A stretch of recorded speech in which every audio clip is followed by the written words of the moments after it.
The following segment is sponsored by Eastern Title and Settlement and the Mortgage Link. Of course, buying a home is simpler when you break it into manageable steps. So joining us today to help us with this are Josh Green, the president of Eastern Title and Settlement, Stephen Saucedo from Keller Williams Flagship, along with Carrie Reel from the Mortgage Link. Welcome, gentlemen.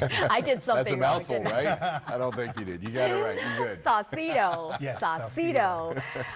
Okay, well, welcome. So we were just talking before we actually went on the air about the market. Can we start there, just the current state of the market? We're always talking about, oh, is this a buyer market, seller's market? Take that, Steve. Well, yeah, right now we're in a buyer's market. There is a lot of inventory on the market. A lot of sellers are trying to sell. Really, it's, either to go and downsize, upsize, move states, doesn't matter. But there are a lot of sellers right now on the market, and there are not as many buyers. So because of that, it is a buyer's market, which is what we talked about before. It's a really good time for buyers to buy right now. You can really I think get it some gets deals. people excited, right? Yeah. But purchasing a home is a big step. It's overwhelming. But you're saying that it doesn't have to be if you focus on two simple things. Correct. That's Correct. kind of, that's what we're talking about. A lot of people, they'll start to think about purchasing a home and they'll become overwhelmed. Right. They don't know what to do.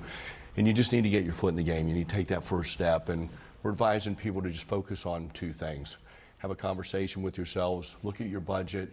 Everybody has a certain amount of money, 30,000, 100,000, million, however much. You need to decide how much of those funds you'd like to invest in your purchase. And then look at also how much you would like to spend on a monthly basis. So knowing how much cash you want to invest and where you would like to have your payments, you can come back to us and we can reverse engineer and we can share with you what purchase price you need to focus on in order to stay within those personal parameters. Right. And from there, take you back to the realtor, you look at properties and we start trying to help you negotiate contracts and get into your first home or your second home or working with investment properties, et cetera. What's the best advice for people? Because, we hear the term house poor.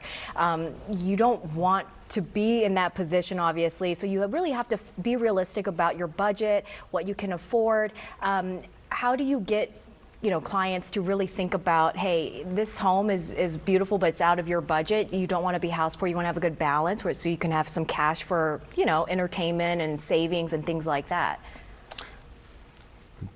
We have some budgets that we use and we'll walk people through that. Some of it's personal preference. We're going to be limited on what we can get them approved for just with the basic guidelines on whether it's a conventional or an FHA or a VA or USDA loan. They're going to have certain ratio requirements that need to be met. From there, I always share with people, let's talk about what you feel comfortable with. Let's look at how much additional spending you have.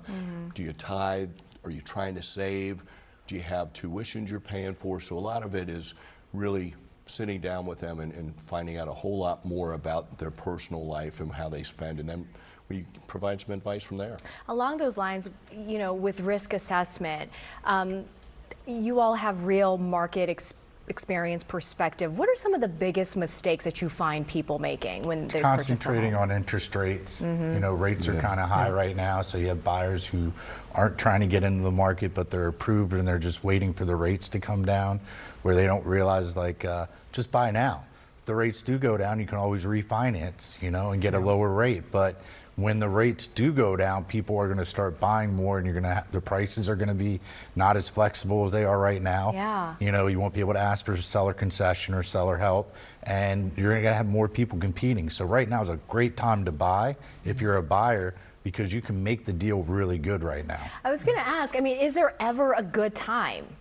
It's always a good time. Yeah, right, exactly, right? It just depends on the your earlier on your you do it. situation and right. And Yeah, really the earlier you do it, get involved. Yeah, it's always a good time to buy, and I say that just because if it works with your numbers and it works within your budget, it's a good time. It's never a bad time. If you like it, lock it. Love it. We need Also- that on a T-shirt. Yeah. And also, you have 100% interest or 100% lease or 7% interest rate. At the end of the day, you're paying somebody and a lease. As long as you have the lease and nothing comes back, you put in $1 for every dollar you put into your property. You're building equity, and appreciation of the property. You have money coming back. It's a small little piggy bank, but It's an It investment. doesn't Yeah, it's have an to be investment. intimidating or overwhelming. Make sure you go and see these guys for help. They'll take care of you. For more, the number to call is 301-996-7432, or you can visit themortgagelink.com. And be sure to follow the Real Estate Top Performers on YouTube to get more advice on buying and selling a home in today's market. Thank you so much, gentlemen. Thanks, All Amy. righty.